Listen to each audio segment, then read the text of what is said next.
Next summer, a new iteration of Superman is set to leave its mark on the big screen within James Gunn's new DC universe. But we haven't even seen the first teasers yet, and the movie is already catching flack, mostly for the overload of announced characters and Superman's suit. Unlike previous takes, this Superman story won't be about Clark's youth, as we saw in Smallville. Instead, we'll see a fully formed hero inspired by Grant Morrison's all-star Superman. In this comic arc, the Man of Steel absorbs a lethal dose of solar radiation, triggering a degenerative process in his body and spelling his imminent death. Clark uses his remaining time to confront the most crucial questions of his life. While it's hard to say exactly which parts of this story will make it to the screen, the movie won't be a direct adaptation of the all-star storyline. Producer Peter Safran describes David Corenswet's Superman as the embodiment of truth and justice, calling him a symbol of goodness in a world where kindness is seen as outdated. This brings to mind Kingdom Come, whose art James Gunn has shared, and Superman's new logo seems heavily influenced by this series. Kingdom Come is set in a future where the old generation of heroes, including Superman, has stepped back, and a new, more ruthless and irresponsible generation has taken over crime fighting. Disillusioned by humanity and the new hero's methods, Clark goes into exile. 10 years later, the world teeters on the brink of chaos due to conflicts between these new superheroes and their foes. Ultimately, Superman returns to lead the old generation of heroes and restore true order. His role in Kingdom Come is to show how power and moral values can intersect and face modern challenges. He stands as a symbol of hope and justice, striving to bring peace and stability to the world of superheroes and ordinary people. So it's clear that Corenswet's Superman will also draw heavily from Kingdom Come. Lois Lane, played by Rachel Brosnahan, will also play a crucial role in the story. Brosnahan emphasized that her Lois will be based on the classic canon, similar to the Action comic series, but with a unique twist. Lane's journalistic endeavors will be front and center, and Rachel even consulted real reporters to understand the nuances of their work and mood. At a recent Emmy ceremony, she even took the mic from an interviewer to get into character. Additionally, she noted the cast and crew's boundless love for the source material and Superman canon. Clark and Lois's colleague at the Daily Planet will be Jimmy Olsen, portrayed by Skylar Gisondo, who remains true to the canonical design. The classic Friends of Superman will be joined by an equally classic villain, Lex Luthor. Nicholas Hoult, known to comic book movie fans as Beast from the X-Men franchise, will take on the role. Hoult's journey from a furry superhero to a bald supervillain is certainly noteworthy. Gunn promises to deliver a Lex that will stick with fans and differ from all previous portrayals. It's hard to say what that means, but it's worth noting that Gunn praised Michael Rosenbaum's Luthor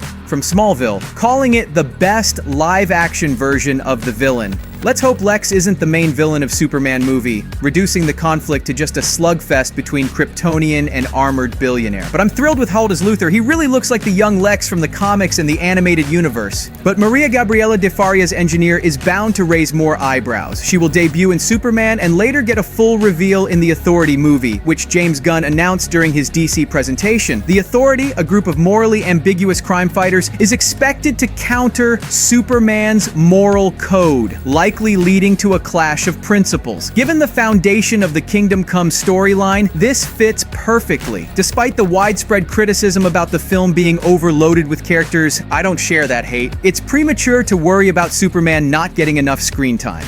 Gunverse will be populated with established superheroes who will appear as a natural part of the world. We won't get an origin story, maybe some brief flashbacks, but that's it. Beyond the quick dive into the new DC, the extensive roster of superhumans will introduce viewers to the heroic aspects of Clark's life. The movie will address how the Man of Steel is perceived not only by ordinary Metropolis residents, but also by his superhero peers. This can be effectively done in a few minutes of screen time without needing solo movies for each character. For instance, the appearance of Hawkgirl, played by Isabella Merced, won't be treated as a monumental event. She'll likely be introduced as a well-known fighter for justice right from the start. Despite the criticisms aimed at James Gunn, few can dispute his meticulous approach to casting. A prime example is Anthony Carrigan, cast as Metamorpho. Created in 1965, Metamorpho is known for his ability to transform his body into any element from the periodic table. The details of his appearance in Superman remain a mystery, except for a few scenes with Lois Lane, as revealed by Rachel Brosnahan. Another stellar casting choice is Eddie Gathegi as Mr. Terrific.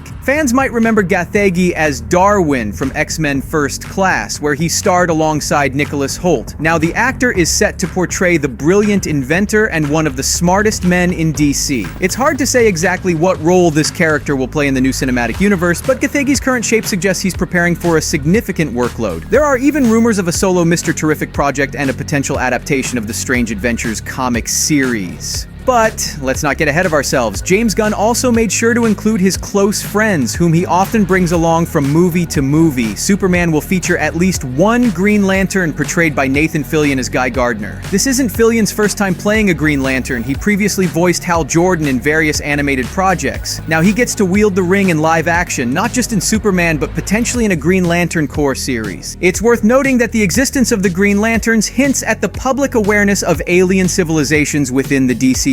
According to James Gunn, every character introduced will serve a narrative purpose, not just be there for a cameo. In this scheme, Guy Gardner could be responsible for Superman's cosmic adventures. And yes, there are more confirmed characters set to appear. As I mentioned before, we won't be getting origin stories. From the first film, we'll be thrust into a fully formed universe with its own rules and a bunch of characters, and honestly, I think this is the right move. Everyone already knows Superman's and Batman's origins. Other key characters will be developed gradually, much like Gunn did with Rocket and Guardians of the Galaxy. He took a team of relatively obscure characters and turned them into Marvel's best trilogy, making their names iconic. What stopped audiences from caring about Drax or Groot without detailed origin stories? Absolutely nothing. The same will happen with the entire DC universe. In the upcoming Batman movie, we'll already see the Bat family with Robins and established villains. Despite Gunn's impressive track record and careful casting, he faces a colossal challenge in reviving what was once a successful franchise. The goal for the new DCU isn't just a simple reboot, it's about disproving the notion that audiences are tired of superhero movies. As Gunn himself stated, the issue isn't with comic book movies, but with the meaningless and dull stories they've been telling. Guys, stop comparing Corenswet to Henry Cavill. Open up to something new. Only this way the genre will evolve. How can we hope for a bright future if any attempts to do something new drag us back? By this logic, the whole comic book movies will endlessly drown in sequels and returns of old actors, which is actually happening right now. The multiverse didn't work out for Marvel and DC. It's time to start all over again. Go back to the origins where the plot will develop linearly. Superman should be thrilling and innovative. It should introduce us to an already formed hero, but facing events and challenges that make him reflect on his life and place on Earth. The film should have high-quality visuals and gripping battle scenes, but the main thing is a strong and interesting plot that makes the audience think and empathize with the hero. Each character should have significance and contribute to the plot, not just be a background picture. Superman should be part of the larger DC universe, but at the same time be self-contained and understandable to the audience, even if they are not familiar with the previous movies.